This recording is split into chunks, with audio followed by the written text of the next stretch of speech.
Hey guys, it's Jason Snavely, certified wildlife biologist and founder and president of Drop-Tine Wildlife Consulting, the Drop-Tine Seed Company, and of course, Drop-Tine Podcast. In this episode that was first recorded for the Drop-Tine Innovators Podcast, I sit down and talk with a good friend at Great Plains Land Pride, Mr. Dana Trump, and another close friend and client from South Carolina, Dr. Trip Leitner, to discuss the importance of learning how to fine-tune your no-till grain drill. You've invested the time and money on a great piece of equipment, and if you buy Drop-Tine Seed, I can assure you that the seed you're dumping into that drill was grown and sourced with pride and with a fine attention to detail and production transparency. An awful lot of hard work has taken place before that seed bag is torn open. So I'm begging you, please take the time this winter to learn all of the settings and adjustments of your no-till drill. And better yet, learn from those of us who have made just about all the mistakes that are in your future. I know I've saved so much time and money while planning because of the detail-oriented friends, clients, and associates I know who also use a drill to plant their food plots. Now, if you want to hear more about what we're doing over at the Drop-Tine Innovators Podcast, please visit glow.fm/droptine. That's glow.fm/drop-tine and sign up for the podcast. For just $15 a month or $150 a year if you pay annually, that's a $30 savings. You can become an innovator member and have access to more deep dive discussions on everything and anything we talk about. And I have a lot more great episodes to come over there, working on them right now. Before we dive into this super detailed discussion about fine-tuning a drill, I'd like to make my first announcement on the seed. And here we are mid-December 2024. So if you're listening to this and it's much later than January or so, February of 2025, I apologize. But I'm sure we still have great deals going on at that time. But if you are listening to this around Christmas or the holidays of 2024, looking forward to 2025, I've finalized all of the species and variety components for the 2025 version of Spring Reload and Arctic Bloom. For 2025, Spring Reload will contain 17 different plant species and varieties that have proven to work very well together in a complementary fashion to suppress weeds, improve soil health, promote soil biology, and attract wildlife, of course, all spring and summer. I personally know every grower and farmer who has raised the seed in each and every bag, and I'm damn proud of that. I can assure you, these seeds are grown and sourced with the highest attention to detail in our industry. Nothing is added to seeds or to the bags that don't have a purpose. And I've personally poured over hundreds of emails from seed customers to fine-tune Spring Reload and Arctic Bloom. And of course, as many of you know, not just emails, but telephone calls, text messages, pictures, and I'm so appreciative of that. That's what makes our products the best. Yes, we will once again include our multi-species inoculant. However, we won't make any bullshit claims that some bug in a jug will give your seed a competitive edge or improve your soil biology. Trust me, when I'm convinced that there's a bug in a jug that actually works and makes sense to charge everyone in every corner of America for it, I'll do it. Until then, based on the research that Dr. Rick Haney and I conduct, and others, on a bug in a jug, you need to know that these cheats just don't work. And trust me, I want them to work just as badly as you do. But what you also need to know is that plants farm microbes, and as a result, plants fix dirt. Invest your time and your money on stand establishment, buy the right seed, tweak your drill so it works perfectly as it was manufactured to do, and then do a rain dance, because rainfall is fertility. And water is what microbes need to help your plants grow and improve your soil health. As many of you found out in the fall, no rain equals no gain. Hey, welcome to farming. Arctic Bloom, our frost seeding blend, is the oldest blend specifically formulated for frost seeding. I started working on this blend on client properties 2.5 decades ago. At the time, clients were just using whatever clover blends they could find to frost seed, and I felt we could get better stands out of seeds that frost seed more efficiently. Arctic Bloom Frost Seeding Blend has proven itself for many years, and I'm excited that we're shipping it for the 2025 frost seeding season. By the way, if you buy Arctic Bloom and either have excess or you miss that frost seeding window, you can still plant these seeds in the spring just as you would any clover plot and get the full benefit from the seed and the plot. And now, the best part for you. Since you're investing your precious and so often limited free time, I should say, listening to this podcast, and I appreciate that, I just told my web guys to send out an offer, an early bird winter discount, if you will, for both Spring Reload and Arctic Bloom. Keep an eye on these. Those discounts won't last long, so grab what you need now. You can look for those special offers through emails if you're a subscriber, or by visiting Drop-Tine Seed.com. I know you'll enjoy this podcast.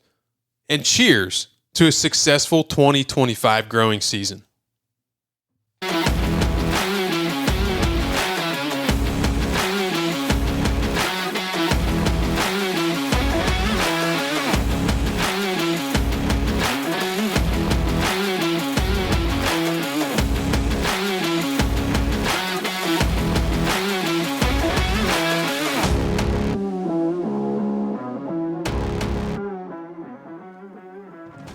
All right, welcome back. There is nothing more exciting and more rewarding than establishing a great food plot with a no-till drill. It doesn't get any better than watching rows of plants pop up after you precisely calibrated a drill, properly set the planting depth, and of course, timed your planting between ideal rain events. My friend, Dr. Trip Leitner, regularly comments that we can't control most variables when working with nature, but we can control how finely tuned, set up, and calibrated our drills are. And it's so true. In fact, in this episode, Trip briefly joins myself and Great Plains Land Pride's very best, Mr. Dana Trump. Many of my clients and innovators who own Great Plains or Land Pride drills have leaned on Dana after contacting him through me for one-on-one assistance with precisely tuning their drills and, of course, gaining a better understanding of how they can get the most out of their drill. The fact is, Dana has been going the extra mile for us for years, and until recently, I did not know that his boss wasn't even aware of how much time Dana has invested in us. When a client or a friend asks me what drill I like the most for food plot work, I always recommend Great Plains Land Pride first. Absolutely, there are other options out there. Some of them are actually marketed very hard for food plotters, but I always ask, if you buy a different company's product, who will you call when you need help fine-tuning and repairing the unit? Let's face it, we're not full-time farmers. We're NASCAR food plotters. We break shit. It happens. Unlike most experts, Dana has actually farmed with these units that we're using. He doesn't just sit behind a desk and read the manual when you call. When I told a few clients that I was going to be interviewing Dana, and I asked them if they had any specific questions they wanted me to ask him, each and every one of them wanted me to first thank him for all the time that he invests in us and the quality of our food plots. Just like all topics, the more we learn about no-till drills, the more we realize that there are so many things we can do to have a positive impact on the quality of our food plots. This episode covers a massive amount of details about getting the most out of your food plot no-till drill. I'm a big fan of Great Plains Land Pride, and I'm proud to say that they've never paid me to say that. In fact, they've never even sent me a hat. And I'm good with that because, in my opinion, after 25 years of consulting, I firmly believe that the lineup from Great Plains Land Pride is the best option overall for food plotters. They offer a wide variety of 3-point and pull-behind units, allowing you to match the best drill to your tractor and farm size. I hope you enjoy the conversation. All right, so today we're going to have a discussion on finely tuning a grain drill, more specifically Great Plains Land Pride, but obviously much of the content's going to easily transfer over to whatever drill that you have. So with me today, it's going to be fun today. I think I've got Dana Trump from Great Plains Land Pride coming from Kansas. Dana, you on? Yes, I am. Good deal. You are a return guest of the podcast. I appreciate you coming back. The last time we were, I don't know, it's been several years. This one is for the innovators, and we're gonna drill down on finely tuning the drill. And then, pretty cool, I've got Dr. Trip Leitner on. He is on mute right now. Trip hails from South Carolina, and he's been on the podcast as well.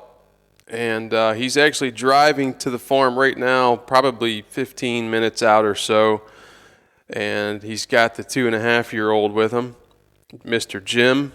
So if you hear anything in the background, Trip sent me a video. Jim likes to run around the fields and chase butterflies and bees. A hell of a childhood.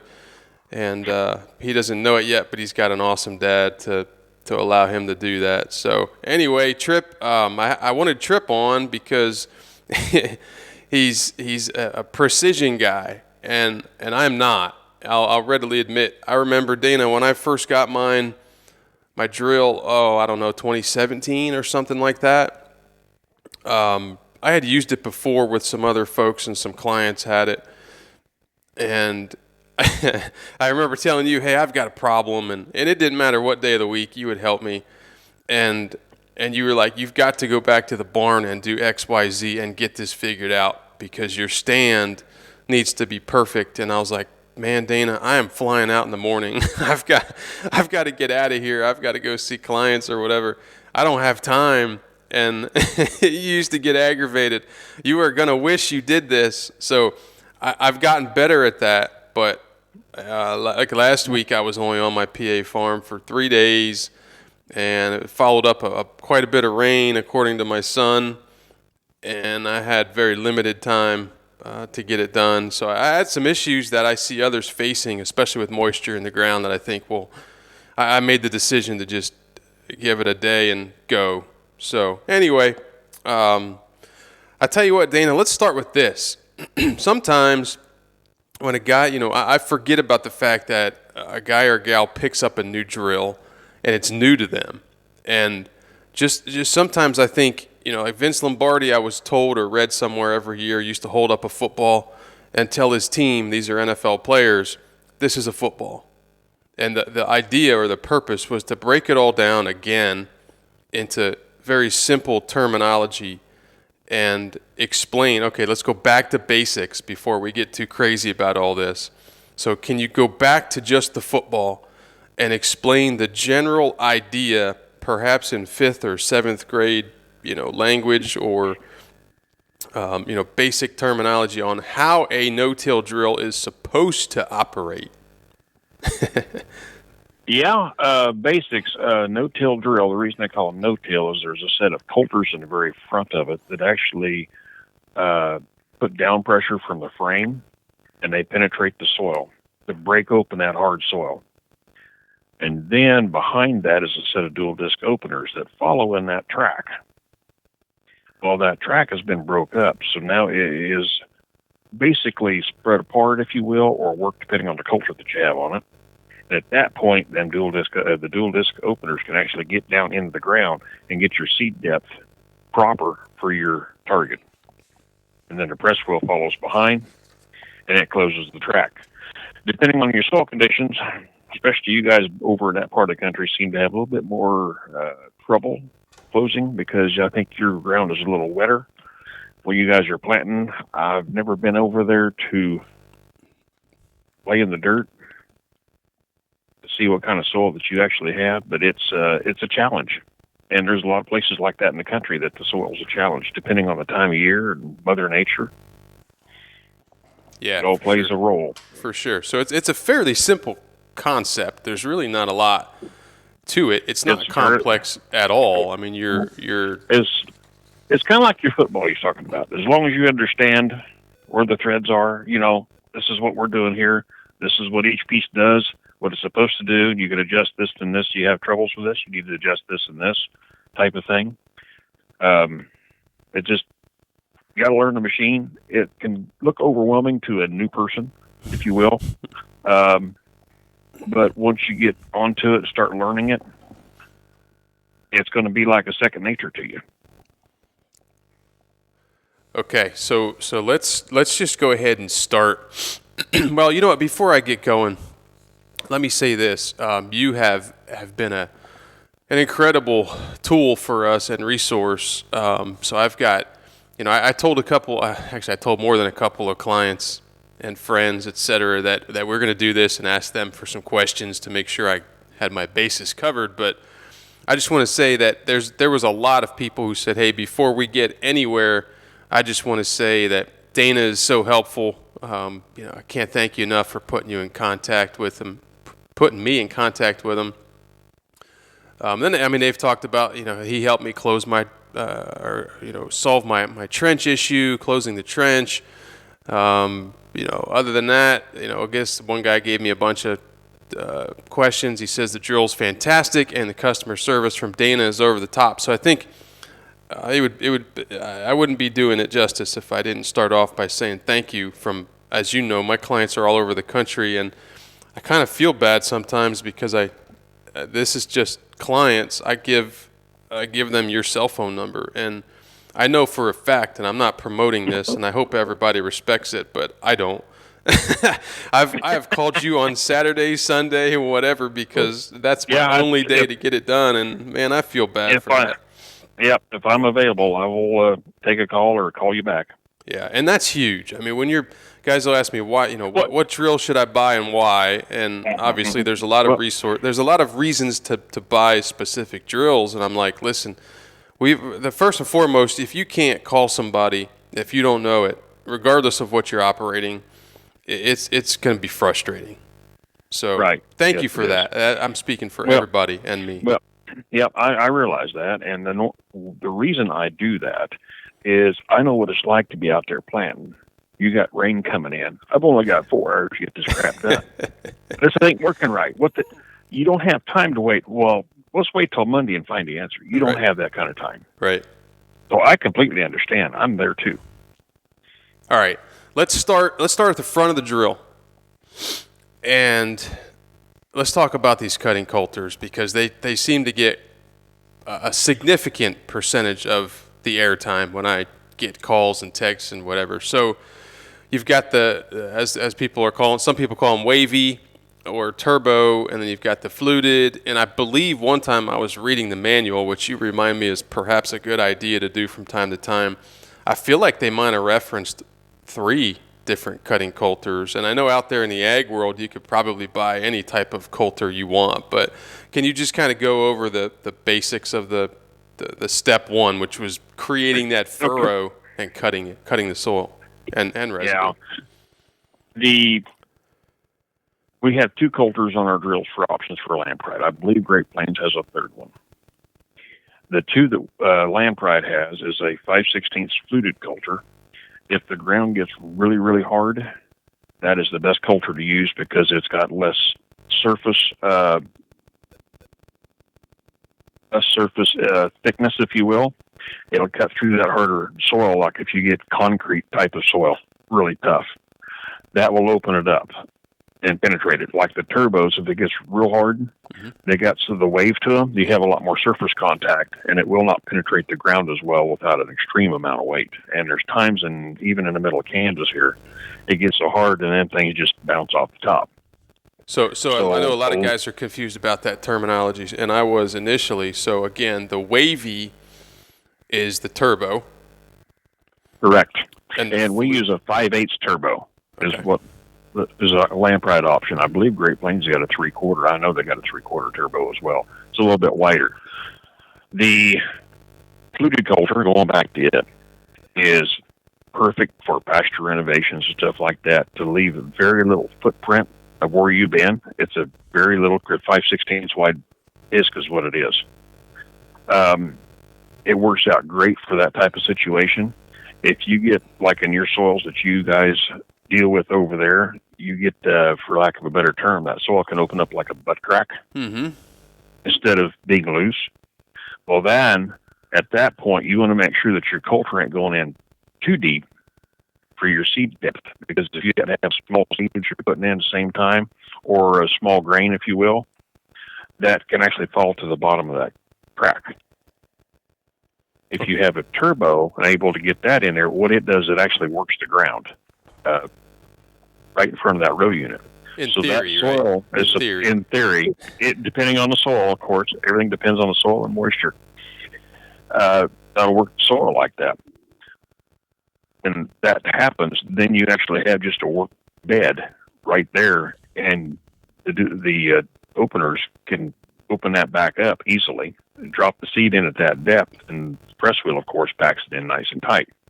You don't have the butt crack problem in soils that open up, providing you can get the turbos to go down in the soil. Yeah, I think a lot of us have a butt crack problem for sure. I'm glad you put it that way, because that's how I'm going to start referencing it from now on.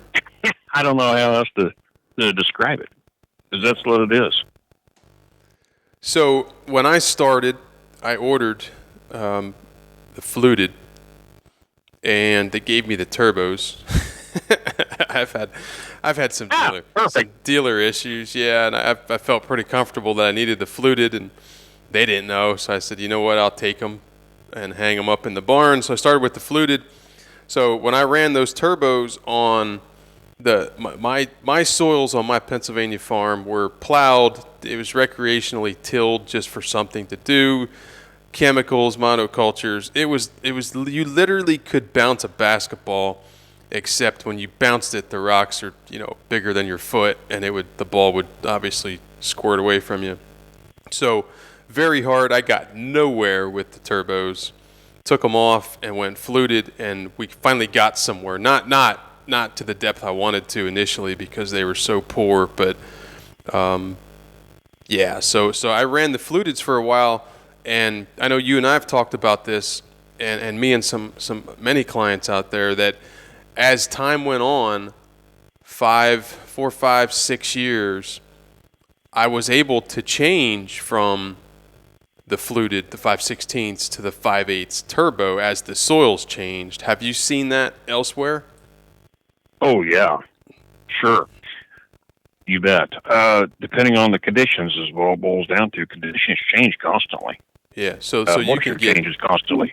You can get variations just in on the same soil, but as you and I've also talked, you can get variations from, say one of my clients on the eastern shores of Maryland, and then a client in the Piedmont of Georgia.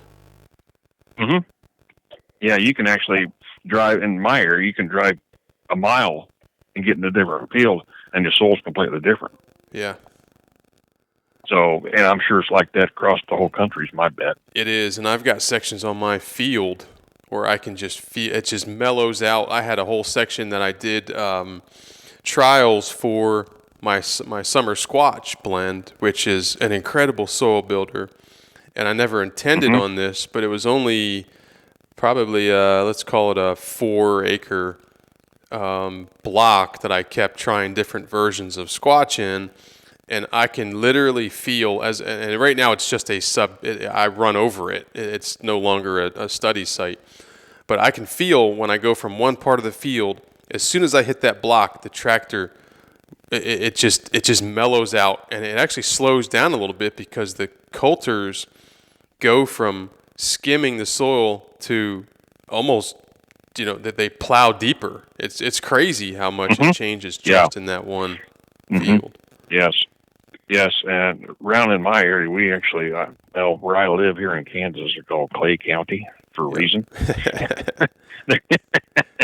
So we have a lot of that stuff. So a lot of my clients deal with clay soils, especially in the South, and I've actually got some clay soils. In that situation, or maybe you can just talk in general. Obviously, everything changes, as we just kind of noted. But for a guy who's just starting out, or maybe he's having some struggles with the cutting coulters, what situations would you? If this is like play calling in football, it doesn't mean it's going to be right, but statistically speaking, it seems like the right way to go. So, which situation would you start off with the 5/8 turbo, and which would you go with the 5/16 fluted? My personal favorite is the 5/8 turbo. That's my go-to guy. However, if it gets too hard, that type of thing, or if I want to do a pasture renovation or anything like that, I don't want to leave a big footprint. I want a narrow footprint. Then I would actually slap on a set of the fluted. Yeah. See, now, I personally if it gets too hard. Yeah. Go ahead. Yeah. If it gets too hard, you're going to have to go to the fluted anyway. Yeah. And I don't know about you guys over there, but when I'm talking about soil like this, I have known several farmers in my area over many years that if they get a lot of hard clay gumbo crap, and it's just tough, really tough. Mm-hmm. I've heard a lot of them will plant sunflowers. Mm-hmm. Yep. Absolutely. And they will suck the moisture out of all you got. Yep. But they actually mellow the soil out very, very well. Yep.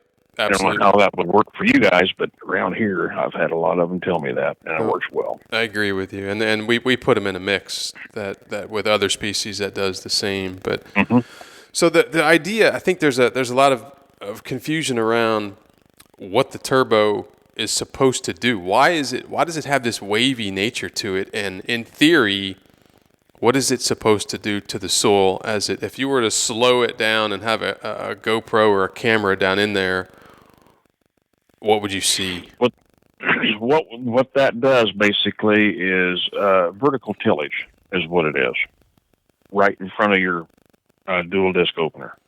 So what that's doing is penetrating the soil, and it's got the wave to it, so that actually is pulling that soil up in its path. So it's working that soil right in front of that dual disc opener. In theory, that's what it's supposed to be doing. So am I right that it's almost like a fishtail action, and it's kind of shattering or fracturing that top portion, whatever you choose, of the soil, and then obviously closing that soil around that. But the problem, I think, functionally, the problem comes in if you have clay, and it's like molding clay or gumbo, like you said, and now you're looking at a wavy butt crack, and there was no true, loose soil to sort of fracture and shatter and cover that crack. Yeah. In a case like that, I would first experiment with speed to see if that makes a difference. Mm-hmm. And then I would probably try to go a little bit deeper with the coulters to see if that would actually help me, or go a little bit lighter with the coulters depending on the depth on them. I would play with that a little bit to see if I can get it dialed in to actually work the soil better instead of just opening up a crack with a turbo. So I've had some. You're going 8. But there is times, But there is times where the soil moisture is going to be so high. Yeah. It's going to be working mud. But when you're in mud, it's a different story. You can't work mud. You can't work mud. You can push it, but you can't work it. Well, one of my clients here had sent a big paragraph saying how great you were. I think we've already stroked you enough, so I'm not going to read all that. But he also mentions recently running into moisture issues. So that's where the problem comes in with the fluted. And when you have, the perfect storm is more clay content and a lot of moisture. So real world situation, right? We're all in a hurry. I'm not saying this is right, but this is just the way it is. It's the way it is. And, I was in Pennsylvania and I know I was following up some rain. My soils, I can generally get on them, depending on which field, I can get on them pretty quick. But I'm a freak about my soils, and when I see my tire tracks making indentations, I imagine I'm crushing soil aggregates, and it bothers me. But then I also knew I was hitting the road, and I was going to be gone for a while. So we had a couple light showers while I was there, and I remember saying, you know what, I've got to get this section planted. I'm doing it. And man, I started to see a lot of the problems that everybody's been sending to me with. There's too much moisture in the ground. It can get, well, first of all, the trenches were having trouble closing. And obviously, there's a lot more to that as far as your closing wheels, which we'll get to in a minute. But I guess it's, well, it's a fine line. I understand. I could feel a farmer's pain because we're either too wet, too dry, and then you get the perfect day. Like let's say we get a little bit of rain, and then a day or whatever of sun and wind. It's dried out, and it's ideal. There's moisture in the ground. There's maybe moisture coming. And, you're not there that day. You're out in the field telling somebody else how to do all this. So I guess, I don't really know what the question is to that other than I'm not one of these guys. I'm an idealist. Like I'm a realist. I'm one of these guys who's like, you know what? Expectations, right? My expectations were low that day. And I knew I shouldn't have done it, but I made a decision. Yeah. And around here, where I'm from, with our clay soils, the old timers always said you got a 30-minute window. It's either too wet or too dry. That is so true. A lot of truth to that. And Trip's on with us. He's on mute, I think, still. But Trip has that same situation. He's in his farm's in South Carolina. There's not a whole lot of time to think between, nice and relatively cool to hot or wet to dry. So. Again, this is not, we understand it's not an ideal world. We're just giving you some things that you should expect to see and know that it's not something you're doing wrong necessarily. It's just, man, if you can afford to wait a day and let those soils dry out, go for it. So, all right, cool. Yes.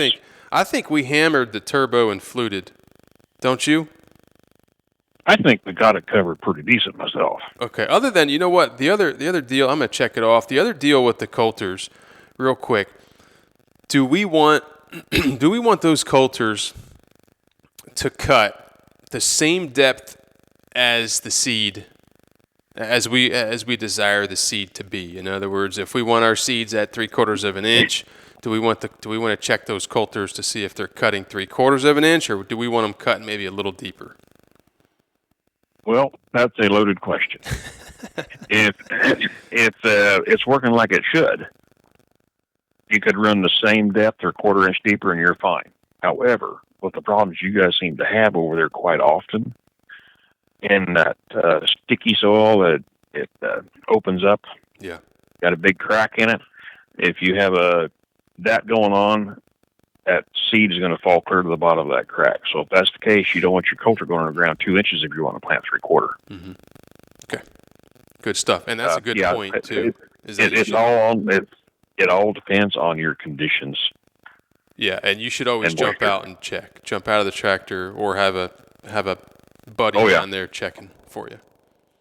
Yeah, and always take a tape measure with you because you can measure from the soil to the hub on that coulter. Mm-hmm. And then from the front of the coulter, measure it from there, front of the coulter straight back to the hub. And the difference is how deep you are. All right, so I'm gonna let you do that again because that's a good. Mm-hmm. That's a good. When you got and actually the opener's the same way. You can take and measure. You're planting along there, pulling through, and you stop. Leave the drill in the ground. Get your tape measure and go out there and measure from the soil up to the hub on the no-till coulter. Get that measurement, and then what I do is rotate 90 degrees, and I go off the front of the coulter to the hub. Get that measurement.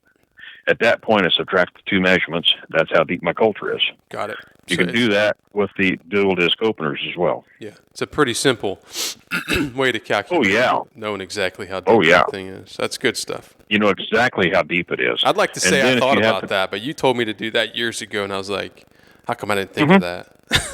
Yeah, I like to do things as quick as possible to get the end game that I'm after instead of spending a lot of time doing it. Yeah, no doubt. So a lot of the clients over my way in the mountainous regions asked me this, what are the best cutting coulters to get into that, to go deeper into rocky dirt or rocky soils? If you're in rocks and stuff like that, if they're the size of your foot type of thing, it depends on what soil's around it. But I would assume the 5/16 might be a better choice, because if you happen to get beside a rock in a situation like that where that thing had cut on through, instead of the wavy sticking out there a little bit wider, it might clear it. I would agree with that. That's the only thing on my mind that I could think of in that area. Yeah, no, from experience, my rocks are not the shaly, thin rocks. My rocks are boulders. And there are some flat ones depending, and they've got years and years of plow marks on them, not from me, but from history.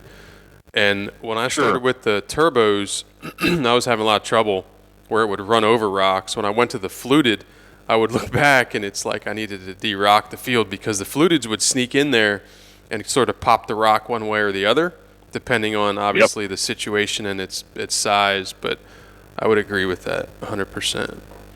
All right.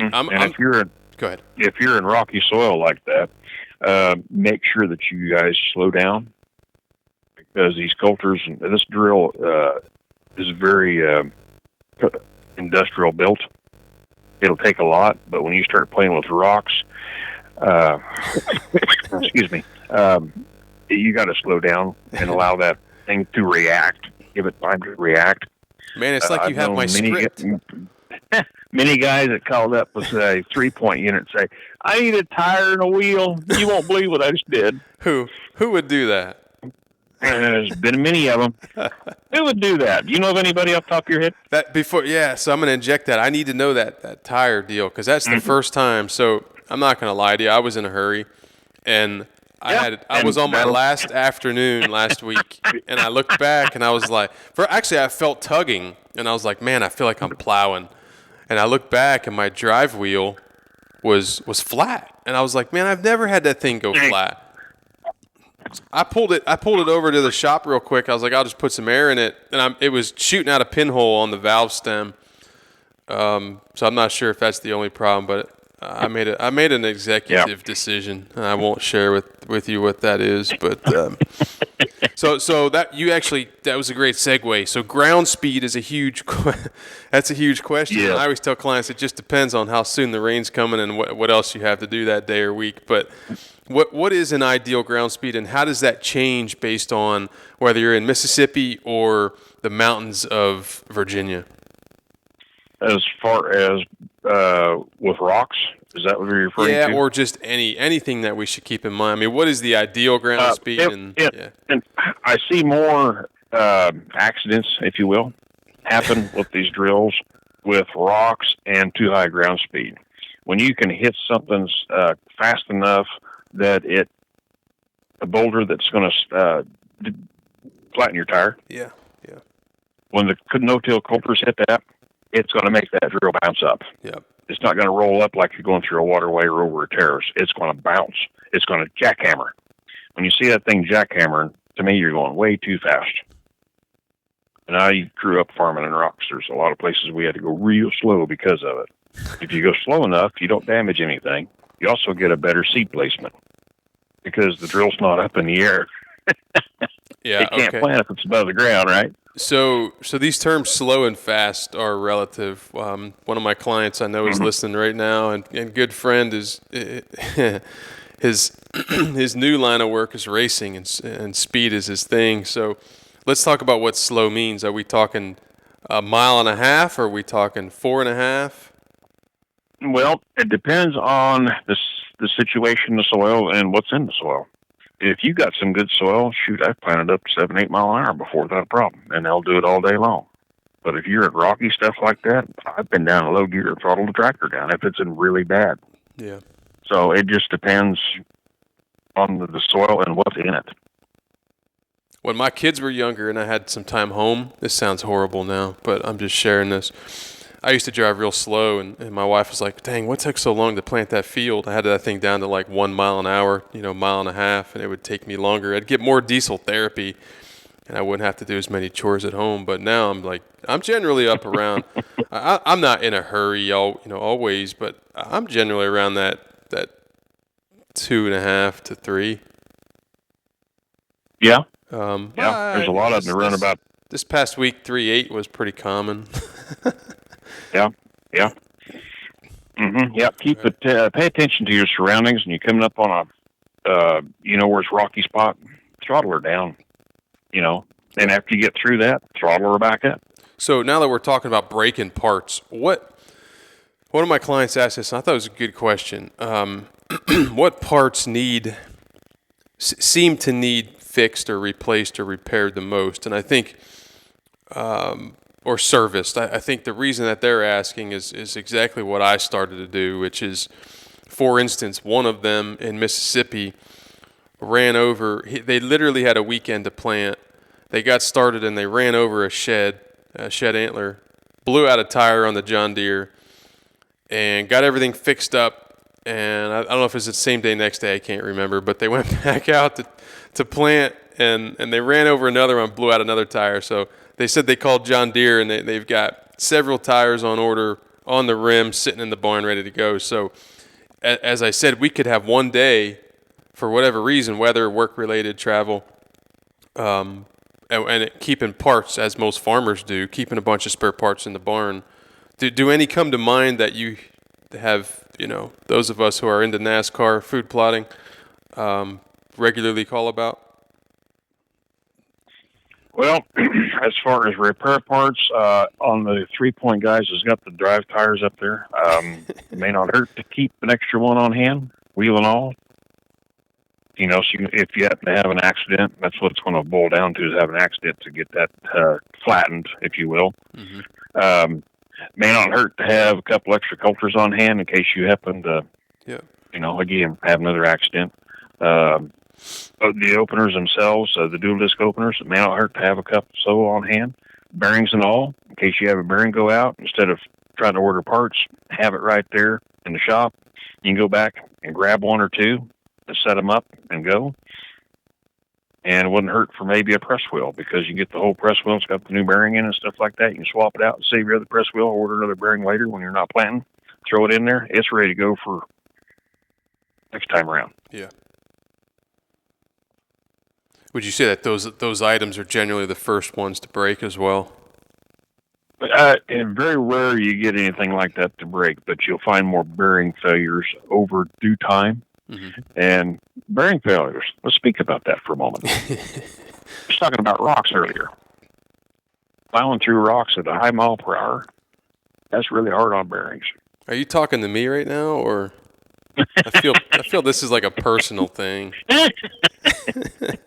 I'll try to keep the burn low. I sent you that video. I was like, man, I cannot find this squeak. And I knew it squeaked in the fall, but I gave a talk in Springfield, and I had a video showing how we crimped squatch down, and then I panned the camera, the phone behind me, and showed the drill, and I didn't, and the audio in this room was great, unfortunately, and you could hear the squeaking, and I thought, and it was a room full of farmers and ranchers too, and I was like, man, that's embarrassing. I have got to fix that. Mm-hmm. But yeah, who has time to do that? Mm-hmm. So I know it's a bearing issue, but go ahead. Mm-hmm. Well, on the upside, if you hear a squeak like that, if you keep going, you'll eventually find out which one it is. It's going to fall off. That's my route. That's the route I'm taking. And there's a lot of bearings on that thing. So when you get a squeak like that, it takes a little while to go through that thing and see if you can find it. Basically, if you get a squeaker like that, what I do is I get the thing up off the ground and I get the creeper out and I go up there and I'll start the front and work my way back, and I'll take them hubs and try to twist them like you would grabbing your front tire and your pickup, see if there's any wobble to it. Mm-hmm. I'm going to grab that and shake it side to side, pull in and out, up and down, Yep. See if there's any wobble in it whatsoever. It should turn radial. You should not have any sloth in your direction like a regular bearing. I do that to all of them, even the press wheels, to see if I can get any movement. Also, when you're doing that, rotate it by hand. Yeah. See if it runs smoothly, if it feels like there's sand in there. That's the first sign there, if you don't have any play. Okay. Which means it's getting dry. So, yeah, in my hurried up planting event, I was just kind of running and listening to some good music. I think it was Charlie Daniels. And I look back in my mirror and I'm like, dang, that's a big boulder back there. And jumped out and went back, and here was one of my double disc openers. So you are right that eventually you find the squeak. Yeah. Yep. You know exactly which one it is. Yeah. So you just put it back on and keep going, right? If you had a spare hanging up in the shop, you'd be good. Bingo.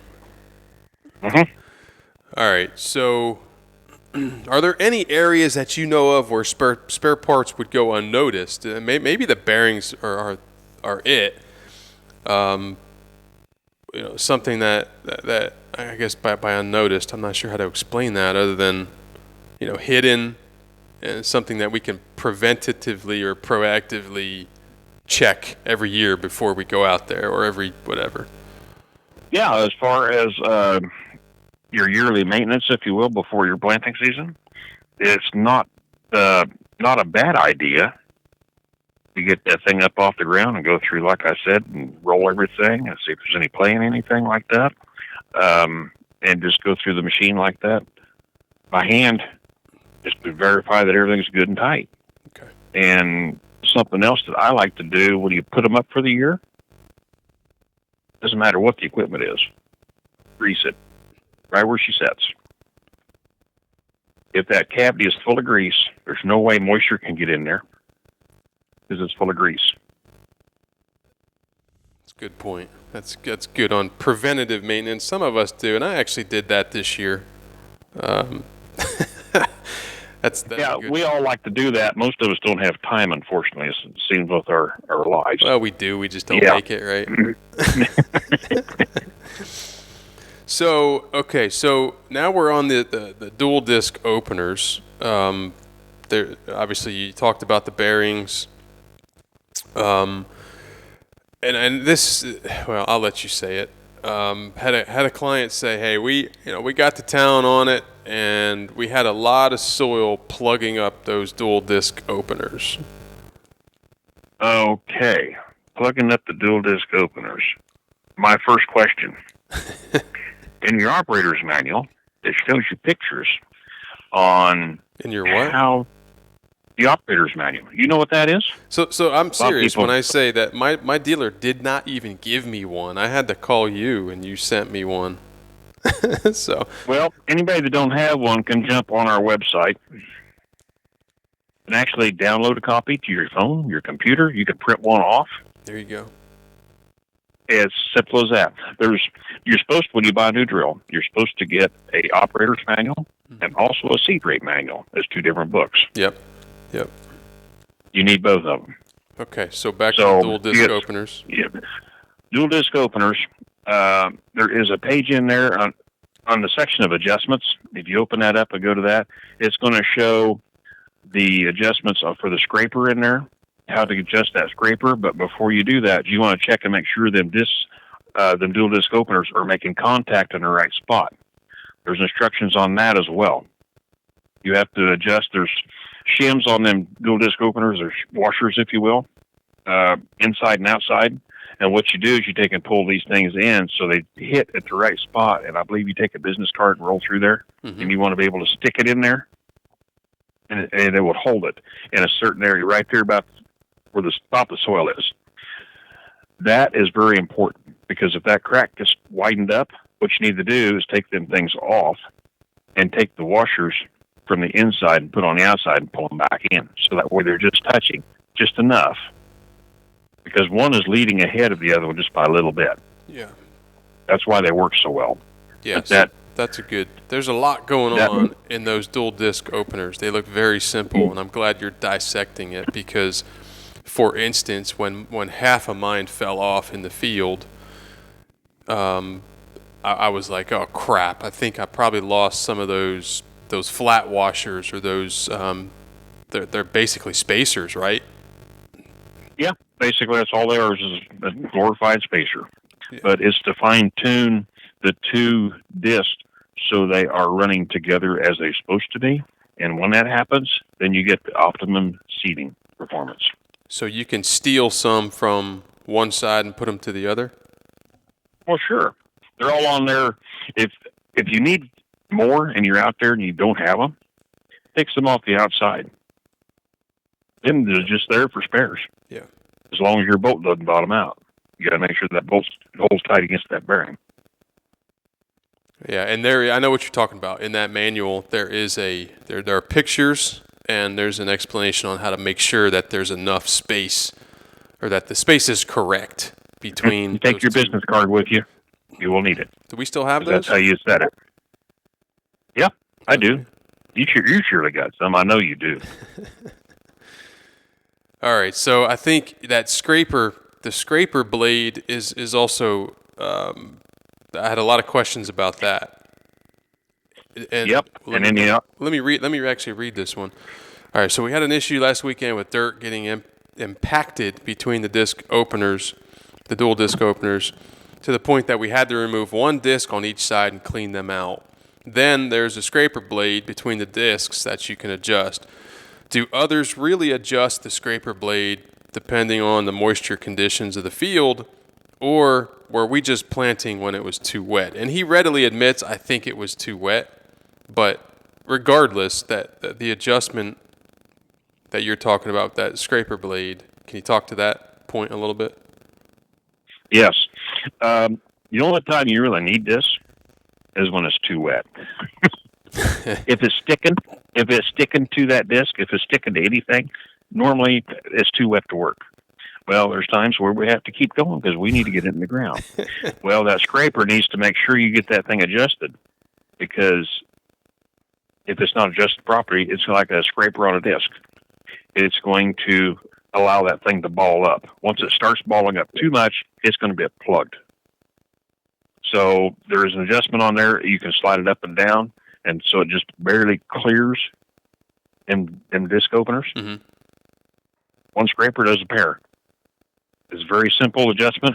This adjustment most people don't ever worry about until they get plugged up stuff, and then they're out there in the middle of the field and they're trying to plant instead of getting it adjusted before. So technically, you're looking at a symptom of an underlying cause that says, hey, it's too wet to plant. And I'm not, I'm kind of laughing about this, but ideally you wait until the conditions are right if you want to maximize or optimize your stand. And one of the reasons I do this a lot with you and put clients in touch with you is because selling food plot seed is like selling stocks. It can be risky.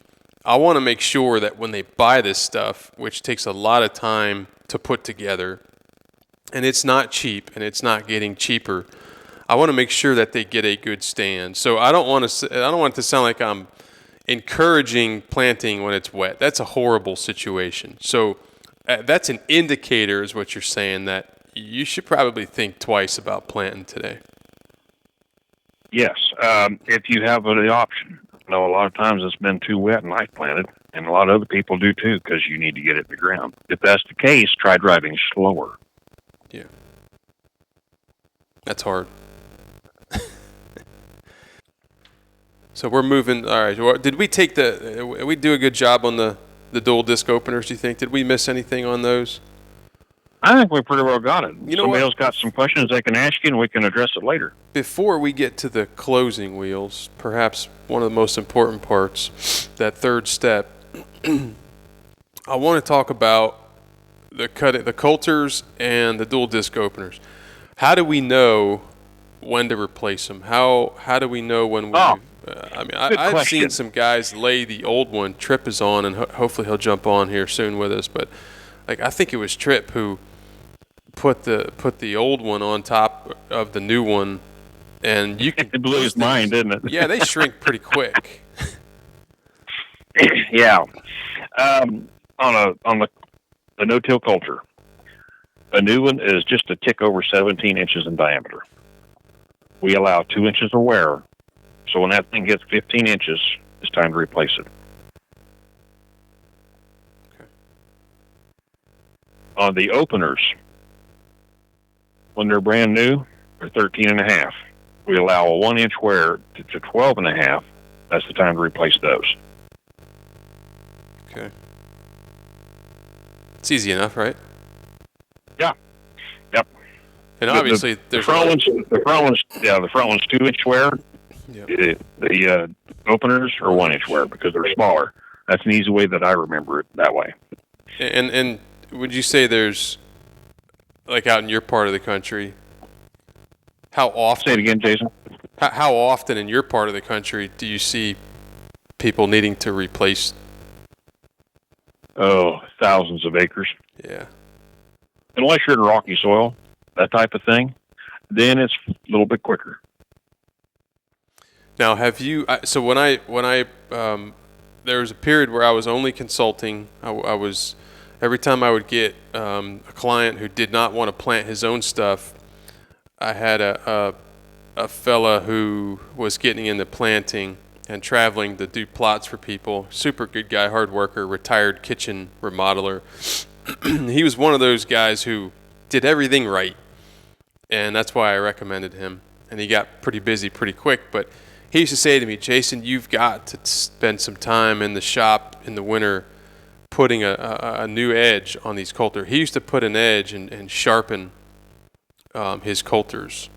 Is that something you've ever done or heard done? Yeah, it can be done, sure. Okay. You bet. When you put an edge on something like that, make sure you keep it cool so you don't get all the temper out of it. Just do a little at a time. Mm-hmm. And it may take some water, kind of like when you would sharpen a punch or a chisel with your grinder in your shop. Yeah. There's a little cup of water there. Grind for just a few moments. Cool it. Grind for a few more moments. Cool it. Type of thing. You may make a pan of water or stuff like that. A sanding pad works really good if you can hold that bevel just right. Mm-hmm. Or if you want to do it slowly like the old folks used to, get a file out.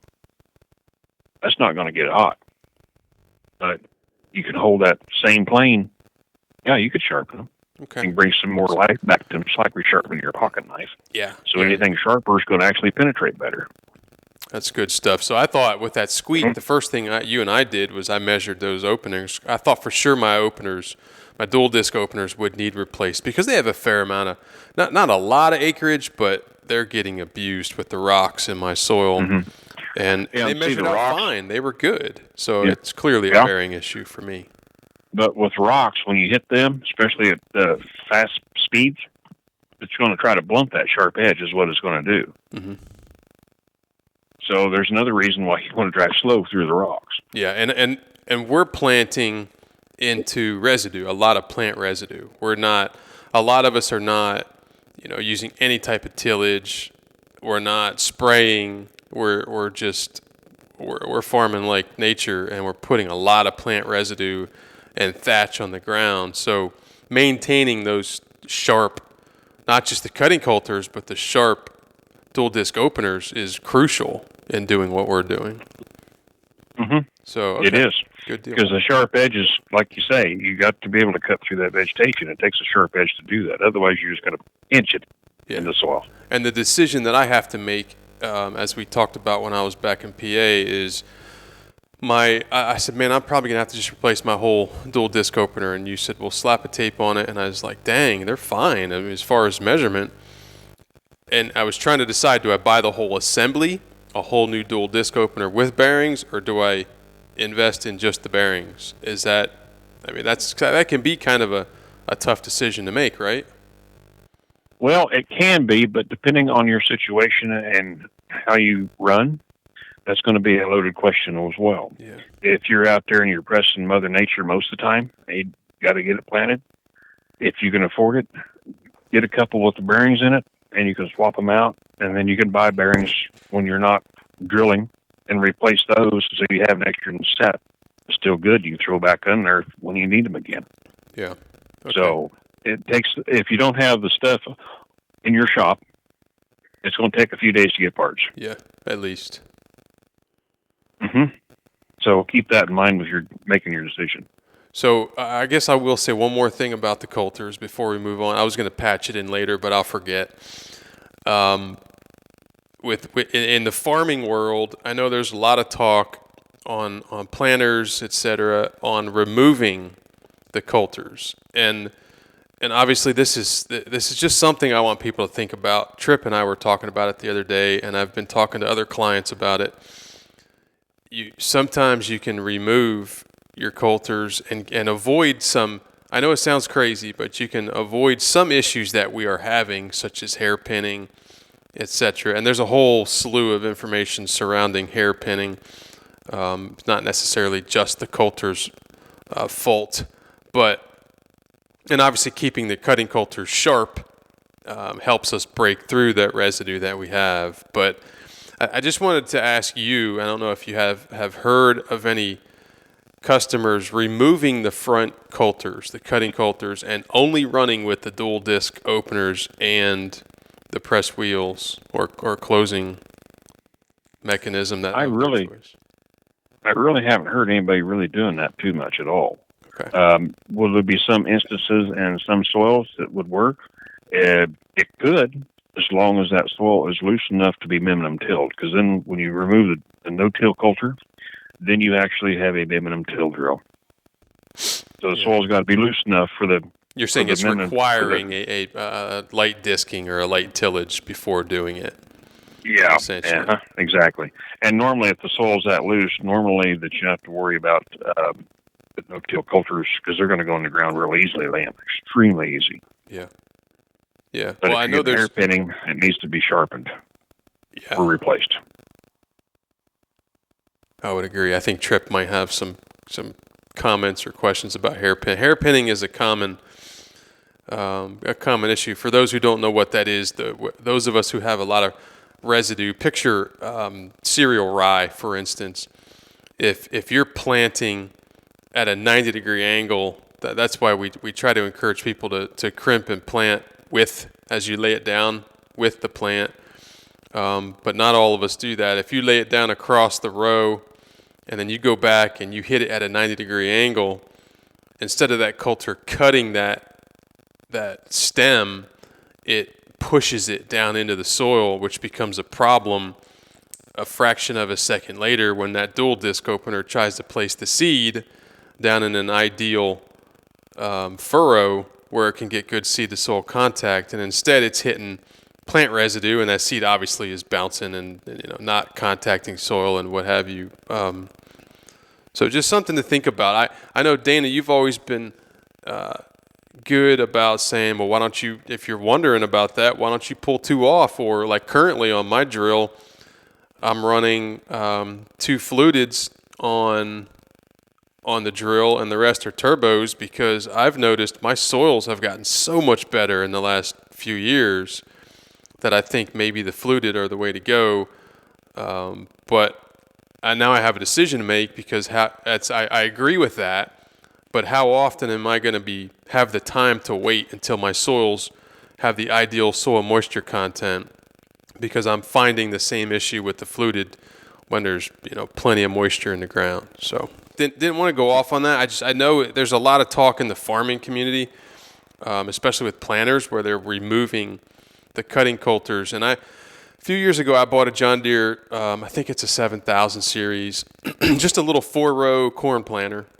And the Amish guy who built it for me said, knowing what you do and knowing your soils, I don't think you should go with cutting coulters. And I was like, really? Are you crazy? And he insisted that I didn't need the cutting coulters. So we left, I think, one or two off because I was skeptical of that. So I said, just put them on, leave one or two off, and I'll check it out.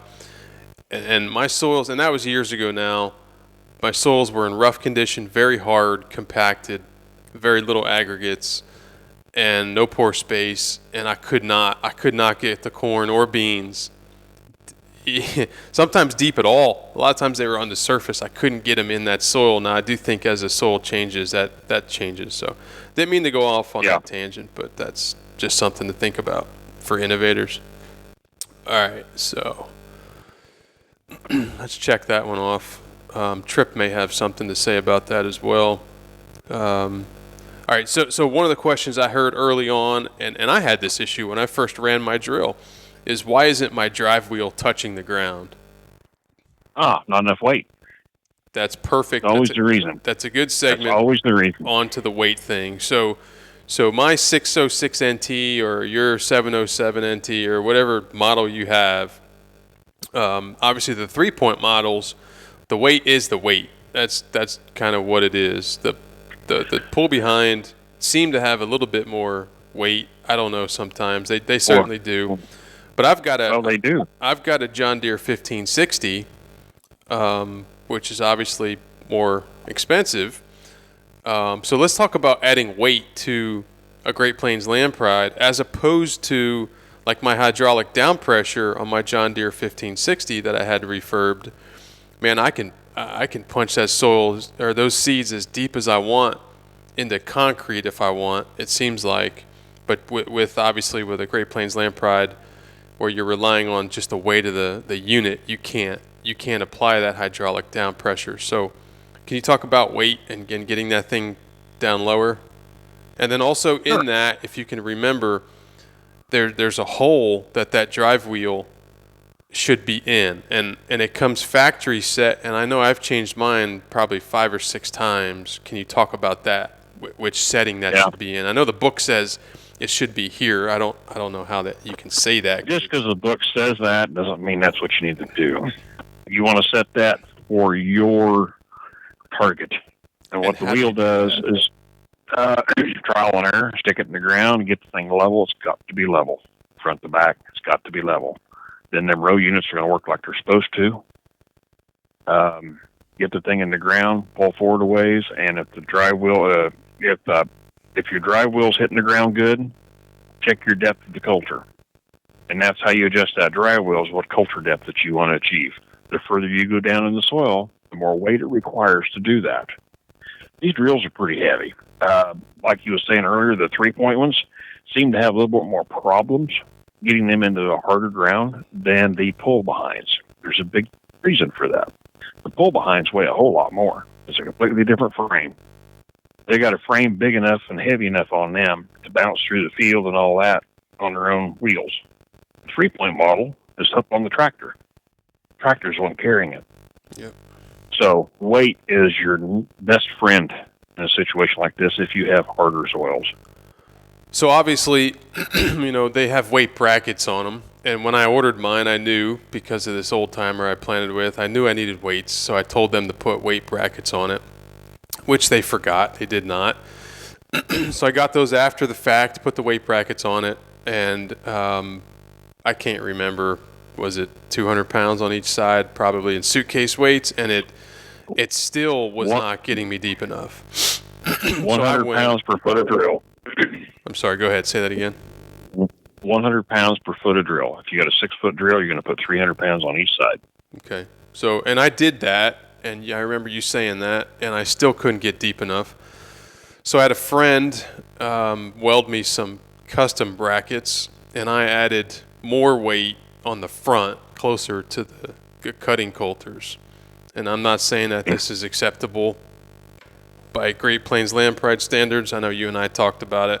I had to, and it changed the game for me by adding another, I think, 400 pounds of suitcase weights. I'm sure that's hard on parts of the equipment, but it is what it is, and I was able to get some very good stands. And now I've noticed when conditions are right, that's way too much weight. I have had to have my son help me. He's into lifting weights now. Get some weight off because we're making progress. So that's kind of that's been a neat deal to see. Right.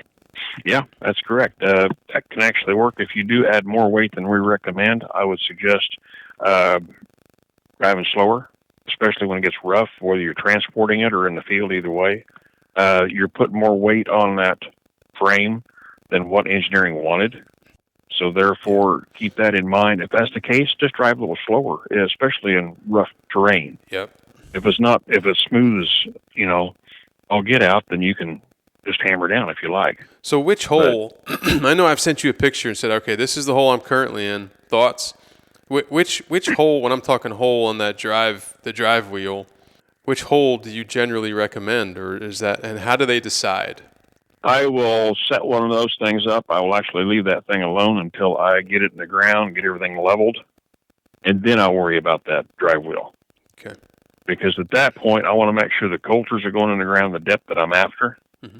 And all that's being said, with the factory setting, it's going to go in the ground deep enough, plenty deep in my experience. Mm-hmm. So at that point, then I check the coulters for depth. And if I'm going, well, I need a little bit shallower or a little deeper, then I'm going to move that hole or the wheel up or down to make it do what I want it to. That's all that drive wheel does there, is it also sets the depth of the coulters, the cutting depth. Yeah, as I found when mine went flat, I was suddenly planting too deep. Yes, you would have been. Does that make sense? But there's an adjustment that can be made. I know this from experience, that when you're looking at the clock and you're like, dadgummit, I've got to get dinner made for the kids in about 3 hours, and my flight's leaving early in the morning, you make an adjustment. Yeah. Right. Normally, once you get that wheel set in the position that you like to run it, generally moving it is going to be rare. All right, this is a good one. I know this has been going on, but we're getting close to bringing Tripp in, because I know what one of his big issues is. He's been on the edge of the bridge. I've had to pull him back a couple times, and he's done that to me on some real life issues. But the question is, how would I test to see if my closing wheels are centered with my openers? He says, in other words, on my corn planter, there are adjustment bolts that I can tweak to get everything aligned perfectly. Is there anything that we can adjust on the Lamprider Great Plains drill, aligning the coulters, the double disc openers, and the closing wheels? Obviously, this process that we're talking about, that's relatively simple, of having a disc open it, a dual disc opener placing the seed. We haven't gotten to the disc firmers, seed firmers yet, but we will. And then the closing wheels, that process has to happen. I mean, you don't have to be an engineer to know that process has to happen in a linear fashion. Everything, all three phases working together. How can we test that or make that adjustment? If your way that I look at it is, if you're running down planting, get down the end of the road, go ahead and stop. So you don't glance, you look back at your rows and see if they're straight. If you see any road that's wiggly, if you will, at that point there is 2 bushings up there, right where the opener arm hooks up to the frame, right up there by the coulter. There's 2 bushings in there, one on each side. Those bushings are probably worn, which will cause that row unit to flex one way or the other, go wag, if you will, like a dog's tail. Yep. That will cause that very quickly. If the no-till coulter for some reason is off center of the row unit, check that bushing first, make sure it's good, and try it again. If you still have that problem, you may have to adjust that no-till coulter to left or right just a ticky bit. If you do, mark the frame where it's at with a piece of tape, and know I need to come over 1/8 of an inch. So you have the jack underneath that coulter, so you hold it to the right level, because we're assuming that's going to be correct, and just loosen it. Tap everything over a little bit to get your 1/8 of an inch or whatever measurement you need, and tighten her back down. And I did send you information on that too, by the way, as far as tightening up those coulters, that spring up there on top. There's a certain method, if you will, to tighten. Okay. Well, if anybody has any questions about that, just shoot me an email and ask me. That's good stuff. I don't know if Tripp's still on here or not, but I'm going to ask you. No, he's asking to be connected. The one question, this question actually hits home for me too, and obviously you can't. Not everything works all the time, but the full empty seed gauge, I about pulled the thing off because for me it's never accurate. And I never use it anyway. I was actually driving this last time in my tractor thinking I'm going to install some kind of camera back there so I can see what my seed depth is at in my planting box, because getting off and back on is horrible. So how come, the question is, how come the full empty seed gauge never works? I'm about to take it off, and it's gotten in my way before, and I've spilled seed just trying to maneuver around it. So do you have any pointers on that seed gauge? I got questions first. If you use it and fill your box clear full, does it read full out front on your arrow? And when it's down to the bottom and as far down as it goes, does it read empty? Does it calibrate it correctly? I mean, generally, yeah. When it's full, it shows full. But I know when it's empty, what's it showing you? I don't know. When it's at the bottom, it shows empty. But when mine is full, super full, it's above the full. So when you recalibrate it, just dropped my phone. When you recalibrate it, it seems to get things good, but then it goes right back to out of whack. And I think, what do you mean by out of whack? What's it reading? It's not reading accurately. In other words, when you fill it up, it's reading over full, and when it's empty, it's reading that it's not empty. So I know it's a calibration thing, but it seems to be to where you have to continually recalibrate it every time. Is something set up wrong from the factory, I guess, is the question. Well, I believe that is adjustable. It is adjustable. Huh. I had a whole bunch of windows open, and I pulled up here, and there's nothing there. That's weird. I've got, it's happened before. I'm going to, as you're looking, I'm going to patch Trip back on here. Okay. Yes. All right. So again, it was just a question that he had, and I've actually had the same frustrations with the gauge, the full. I don't know about Trip. It never seems right, and I'm about to rip it off myself. Does it ever seem like that thing gets bent while you're trying to fill it or anything like that? Oh, I'm sure, especially when I stepped on it. Well, that's probably the problem. Hey, that'll do it. Yeah. That'll knock her out of calibration pretty quick. Check that one off. So before I let Trip, I think Trip missed our last 30 minutes of our conversation, but do you have, so I made some seed plugs for my drill, and I'm happy to send a picture of what we made.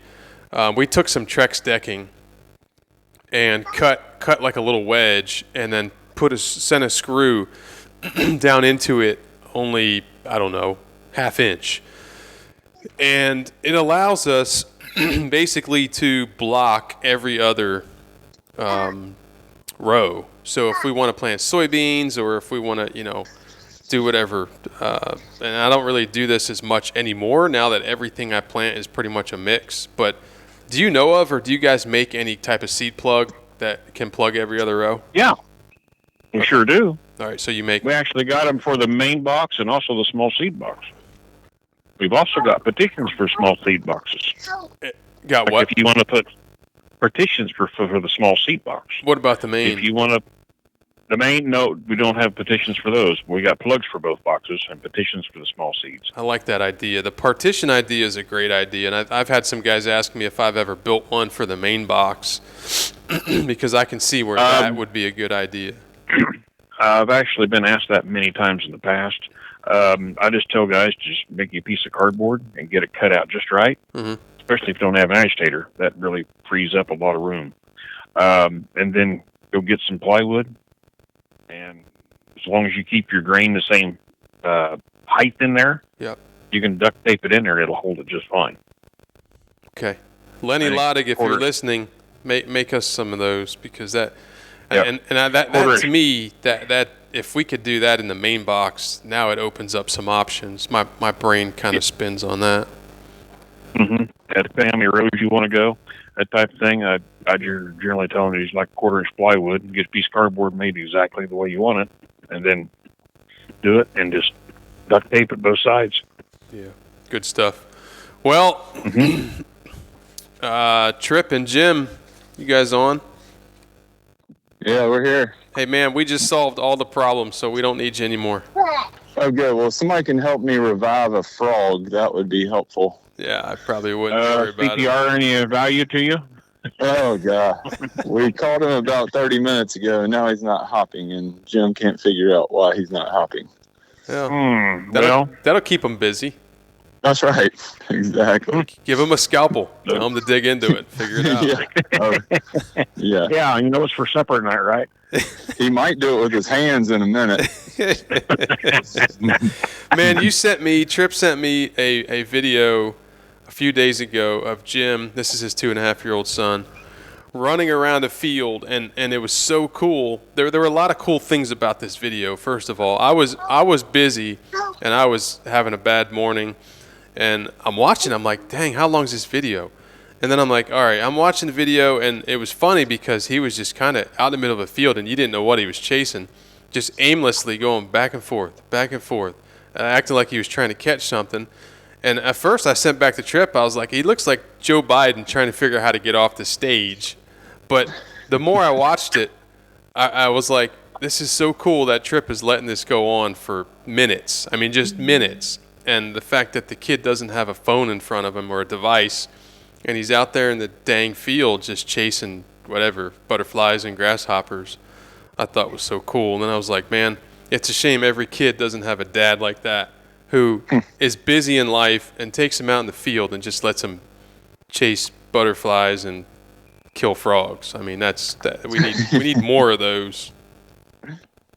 Yeah. Well, I can't take any of the credit for it. I can give it to my dad and my love of the outdoors, and hopefully it just continues to grow in him, because it is spiritual, and it is it heals all that is wrong in the busy life of trying to keep up with this world. So there's no doubt about that. And I'm sure Jim's going to know how to fine tune a drill, because Trip, the reason I asked Trip to join us is he's the guy. I guess maybe in your line of work as an orthodontist is just a personality trait requirement, but you would call me and be like, man, this is what I can't figure out, and not that I'm falling asleep, but I'm like, oh man, I don't know, like let's just do it, just put more seed in the box. And Trip's always like, I've fine-tuned this, I've got that fine-tuned. And a lot of guys, I still have so many clients calling me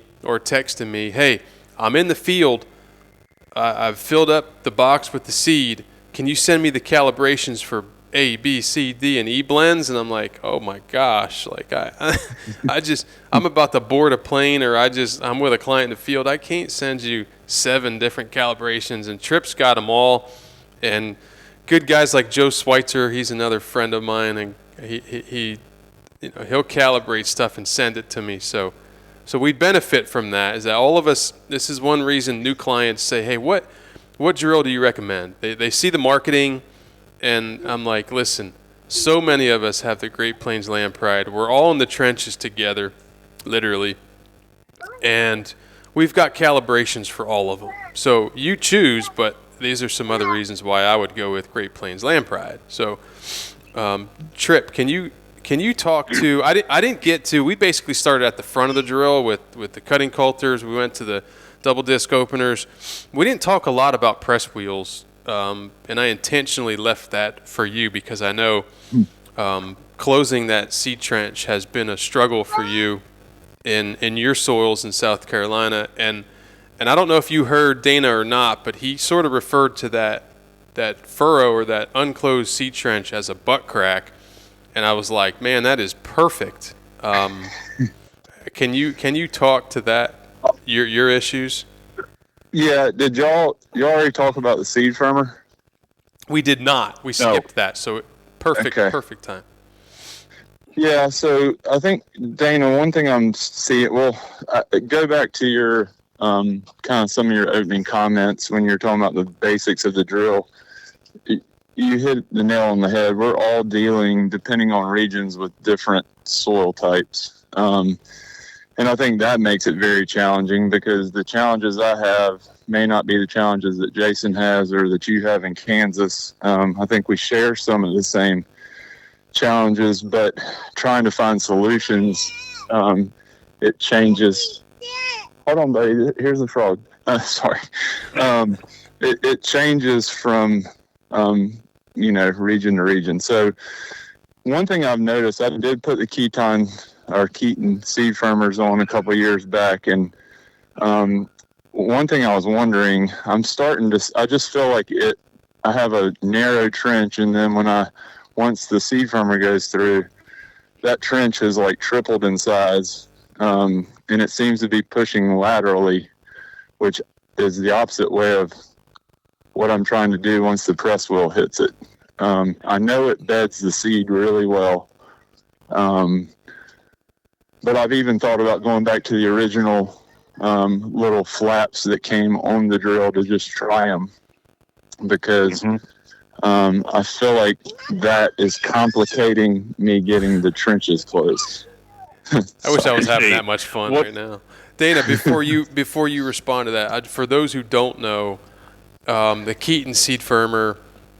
So basically, what we did is we removed the dual disc opener and took off that factory seed firmer, the flap, if you will, and replaced it with a Keaton, which is sort of an aftermarket seed firmer, big white plastic seed firmer that follows that seed drop, and it firms the soil seed situation there.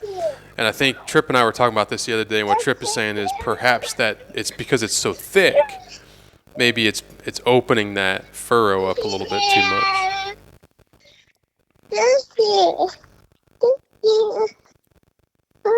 Yes. What coulters are you running on that one, Tripp? I have run the fluted and I've got the wavy. Which one are you running now that you're having problems with that wider trench? Well, I've had it for a while now, even when I've run the wavy or I run that fluted. That Keaton seed firmer, what it's designed to do is when you're planting along, going real fast, if you will, is that seed's falling from clear up above. It's going to hit the ground like a basketball.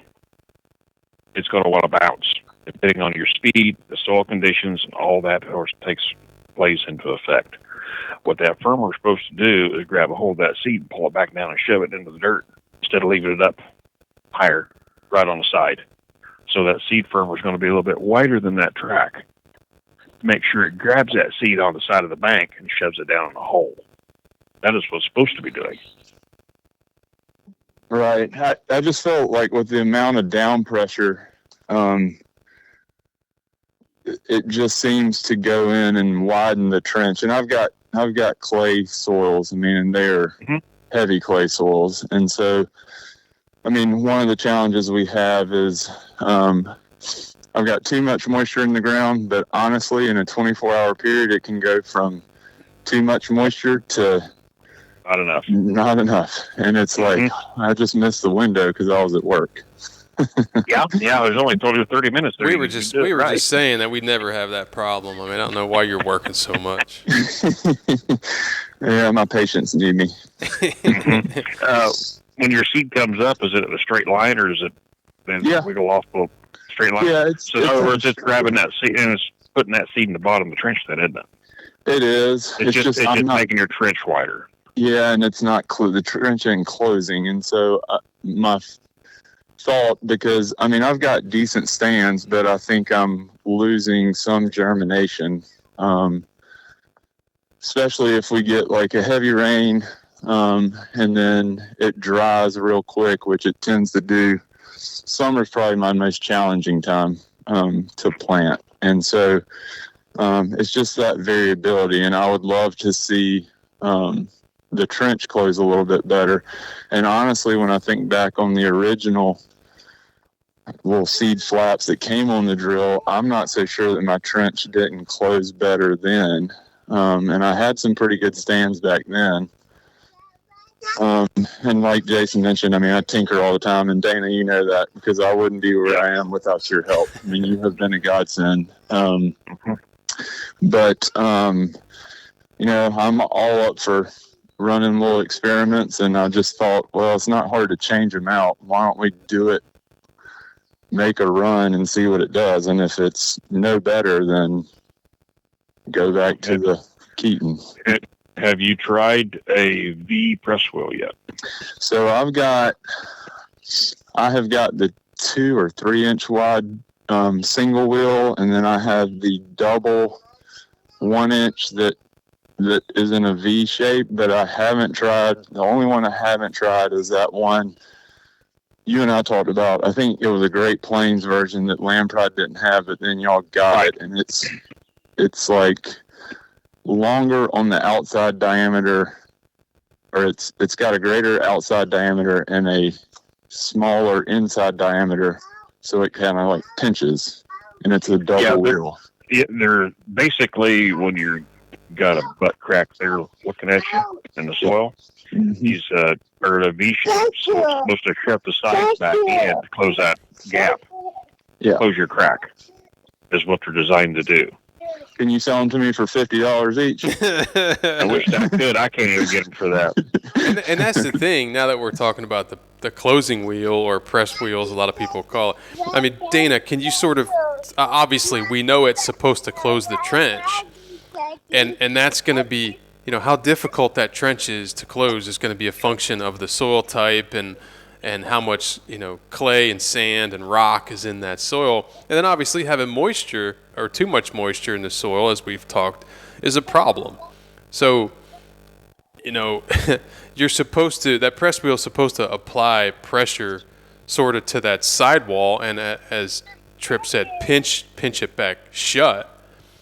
But maybe it's not the Keaton seed firmer, maybe it's the press wheel. I don't know. There's so many variables going on, and a lot of guys probably drop off at this point and think, man, I this is too much. But listen, if you want a great stand, you've got to go like Tripp has done, see this thing through and tweak everything. But it's also difficult, like Tripp and I were saying one day, I had it wrote down here somewhere, is you can keep changing out closing wheels or press wheels, but it gets crazy when, you know, you've got, like Tripp just said, he's got 2 different type of press wheels, and now he maybe could try a third one, and it gets pretty expensive doing all that. Especially if it doesn't work. You know, that's the and that's why I like to tell you just to order 1 or 2 and try it. Yeah, and see if it works. Okay. Depending on conditions, we're all playing with Mother Nature here. Yeah. Mother Nature hardly ever plays nice with us at the time that we want to get a task done. Yeah. So therefore, there's a lot of different ways we can attack her to make her do what we want. It's trial and error depending on your conditions and their moisture content. I mean, that's a great fight for everybody. Yeah.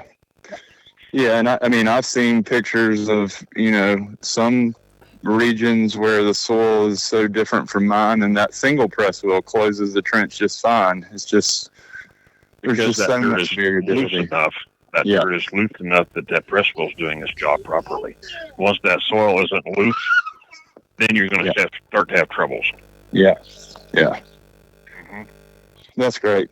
Well, I appreciate it. And Jason, I hate to do that. I think I'm in meltdown mode, and I don't want to ruin the podcast today, but I know you and I are going to be back on soon, and Dana is a wealth of knowledge, so y'all can pick it up from here. And you and I have had enough conversations. You know, I think probably a lot of the questions overlap, and y'all probably already answered most of them. So,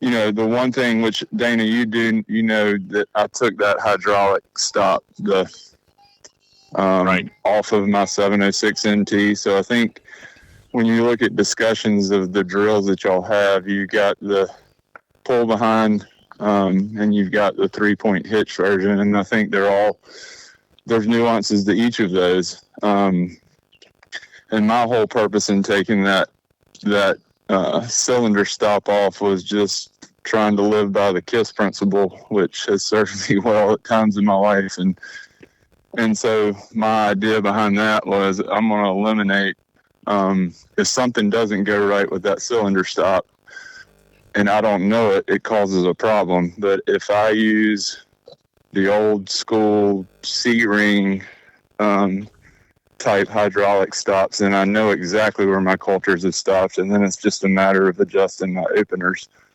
And it seems to be working well, and it may not be, that might not be necessary for everybody, but it's just trial and error. Yeah, if you get into a spot where something gets bent out of shape or something like that, or that thing starts malfunctioning, which is rare, but it can happen, you're going to have some troubles with that. Going back to the old donut style, there's nothing wrong with that. You can get your length set correctly. Yeah, it'll work. Sure, yeah. It'll work. You bet. Yeah. So you can pick your own poison there if you like. Right.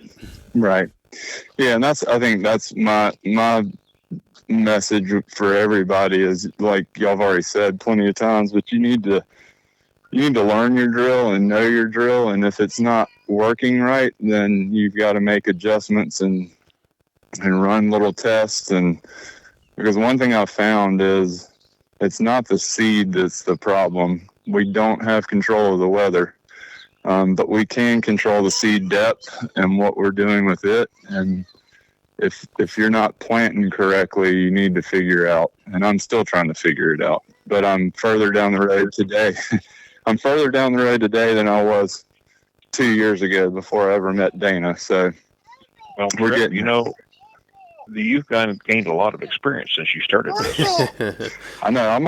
When I retire from orthodontics, I'm going to come work beside you in Kansas.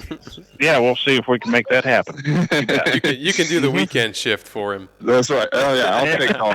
I'm used to taking call. You can be that guy. That'll work. That's right. That'll work. Mm-hmm. Well, but the experience that you've gotten is tenfold. So you can answer most of your questions. Yeah. These days without hollering at me very often, which I'm not complaining, but that's how your mind is developed. Yeah. Experiences a lot. Well, thanks to you. Yeah. Not a problem. Jason, if anybody ever has any questions for me, I'm more than happy to. You've got my number. You can share it. I'm happy to answer any questions. And I'm gonna throw Jim on this orange tractor and there you go. Make him happy. There you go. I'm coming, buddy. He's the youngest podcast guest. Yeah, and he's been a trooper. So. All right, man. Okay, hold on. Thanks for joining. Y'all be good. Thanks, Trip. Thanks. All right. All right, Dana. I think, I think we've nailed it. I think we've gone through a lot. We can do more of these if there's other questions. Well, before we quit, I want to address your seed level indicator. Yeah. That is a small rod there. It doesn't take much of a hit with a 50-pound bag of seed or dumping a bunch in at once. Or a size 11 whack. Well, nothing's going to take that impact. But it's a very dainty object. It has to be. It can't be heavy, so it stays on top of the seed all the time. Right.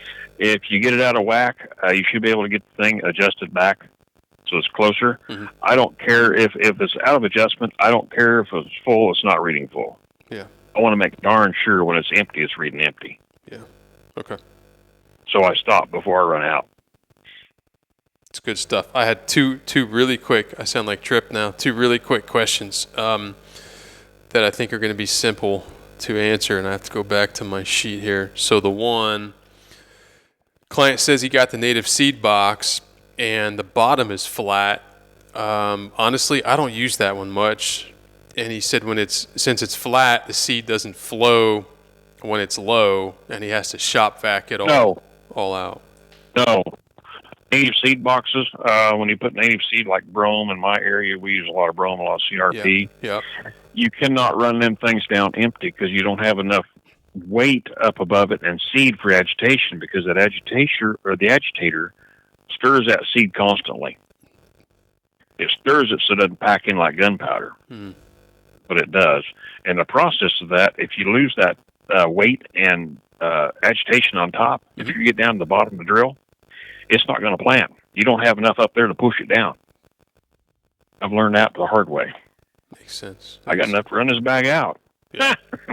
Yeah, I still had the same amount of seed in it when I started. So basically, if you're doing something like that, get an extra bag, make sure you got plenty, shop back it out when you're done, put it back in one of your bags, Mm-hmm. keep it out of the moisture, and it should be good for next time you need it. Right. Okay. I hope. All right. Mhm. And my last one, unless you have anything to add, for those of us who plant on uneven ground, hillsides, whatever, I know my buddy Joe Schweitzer is another one who tweaks his and gets great stands because of it. Put a level on his drill, I think, with your assistance. So do you have any, if you're running and you're on a slope, sometimes the uphill side's not planting, deep enough, and the downhill side's planting deeper. Just any comments on that? And that's obviously, I making general questions here.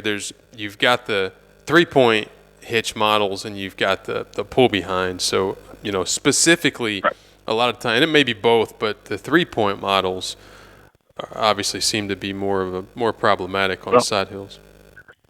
Well, you actually hit it pretty close because we do get a lot of calls on that. I do. The full height models, the end wheels, they're going to be just fine on a slope because the wheel's right out there on the outside, Mm-hmm. and wherever that wheel's hitting the ground, you still got the same depth on both sides. The 3 points, now we're talking of a different scenario because this is all off on 3-point, and when you get on a side hill, you're right. The high side is going to be out of the ground, and the low side is going to be in the ground way too deep. So that's the downfall of a 3-point drill, because it's got to hit the tires on it. Mm-hmm. Well, that tires in the center on the small ones, and on the 8-footer, got the 10-footer's got 2 of them on it, one on each end, and not quite to the end, but it'll do it too because it's so big and heavy. So in a situation like that, if you have a lot of side hills that you're running and you want to run a 3-point model, get a side length and put a level on it. And that way you can adjust it on the tractor as you go. And when you turn around and come back the other way, you can just adjust your back and try to keep that thing going in the ground on the high side the same depth as the low side. Can you repeat that? You said get a... I like tilt meters, is my personal opinion, because actually I got 2 of them strapped onto one of my tractors now. I use for doing a lot of leveling and making the water run the right way. Briefly explain what that is to those who don't know? It's basically a tilt meter is a gauge that shows you the degree of angle you're on, kind of like the putting their Jeeps and stuff like that for rock crawling type of thing. Well, I got one on my tractor running left to right, and I'm also on my roll bar front to back. So if I'm trying to run water down through a channel, I don't want a pond. I want to make sure I'm going downhill slightly. Mm-hmm. I use them a lot for that. And they got different sizes you can get. I would put a tilt meter on there and go, well, let's see here. We'll get this thing on here and put one in your tractor. Make it level when you're on the concrete floor. Do the same thing on your drill.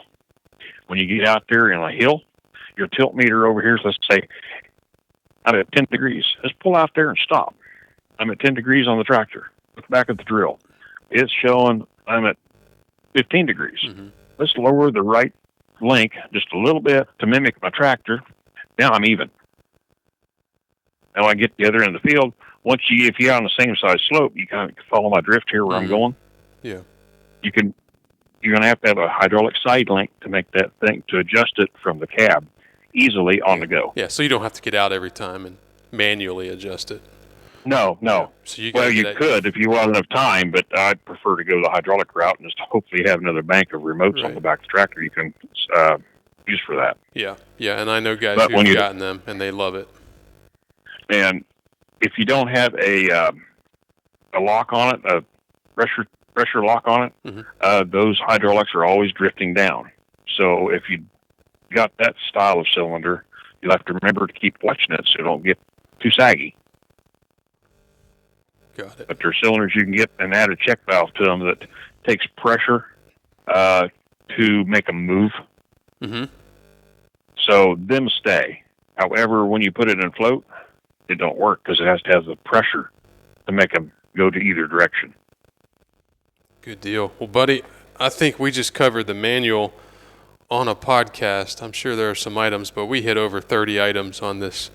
This podcast is pretty involved, so I think this is going to result in a lot of finely tuned drills and much better stands. And as we get more issues in the future, we'll address them. So I'm gonna let you run. I know you're busy today. Anything else you want to finish up with, or you think we're pretty good? The only thing that I might want to add is on your seed cups. Mm-hmm.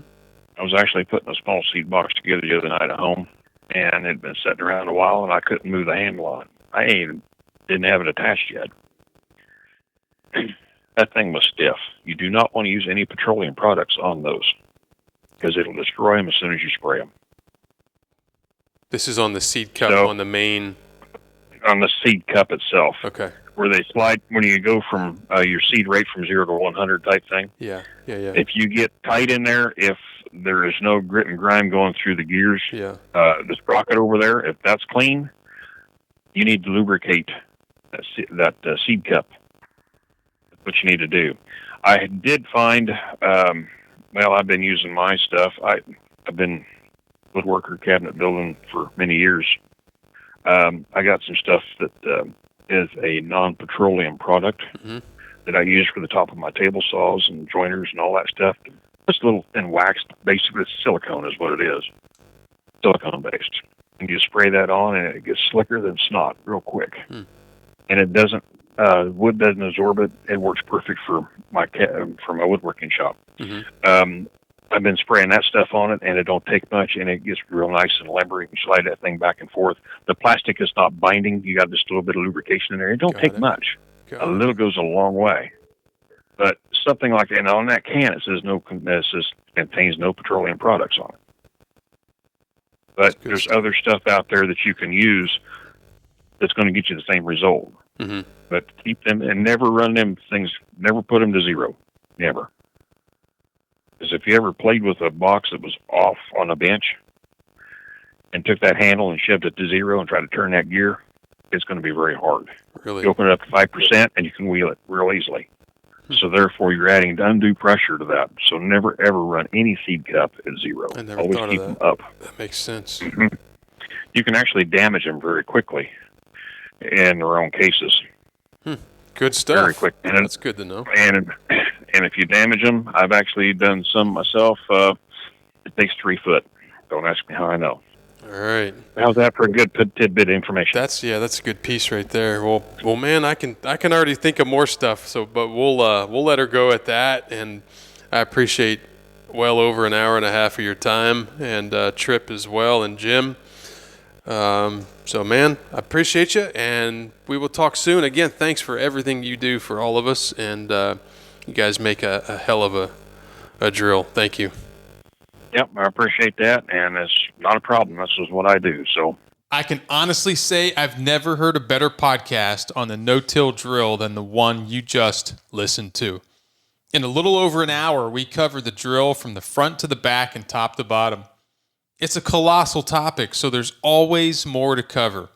I'd love to hear your questions, comments, and of course, any lessons learned while using your drill.